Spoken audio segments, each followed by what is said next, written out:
Inaasahang bibilis at mas giginhawa pa ang biyahe patungo sa Cavite at Laguna. Ito ay dahil bukas na ang isa pang bahagi ng Cavite-Laguna Expressway. Pero hindi lang yan ang good news dahil ayon kay Pangulong Ferdinand R. Marcos Jr., may handog rin itong libreng toll. Ang mga yan sa sentro ng balita ni Sheila Natividad.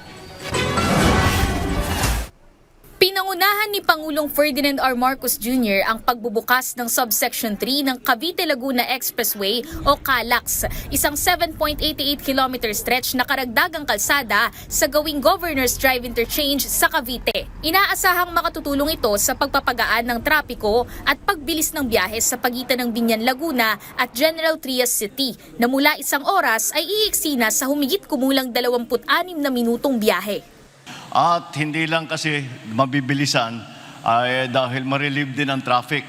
At tinitignan namin doon sa mapa ay yung inaantay natin ng matagal na galing dito sa Silang hanggang Kawit na. Ayon pa sa Pangulo, mababawasan na rin ang oras sa pagko-commute. Yung dati mga 2 oras, magiging kalahating oras, 45 minutes na lang.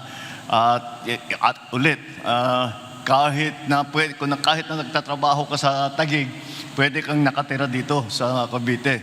10 taon ang iginugol para mabuo ang CALAX at idinisenyo ang bagong segment upang makapagserbisyo sa karagdagang 6,000 motorista araw-araw at magbigay ng alternatibong ruta para maiwasan ang gitgitan sa iba pang local at service roads. Inanunsyo rin ng Pangulo ang libreng toll fee sa CALAX Subsection 3 sa loob ng 1 buwan na magsisimula mamayang hating gabi.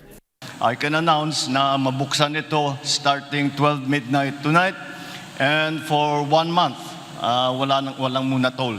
So, yung ating mga kababayan, gamitin po ninyo, makita ninyo, maramdaman ninyo na ang malaking ginhawa na dinadala nitong mga ganitong malalaking project.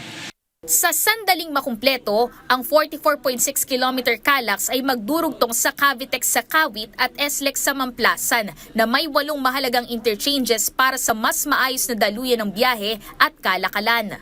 Inaasahan naman na aabot sa halos 95,000 na sasakyan araw-araw ang maseserbisyuhan ng pinagsamang expressway at network. Sheila Natividad para sa Pambansang TV sa Bagong Pilipinas.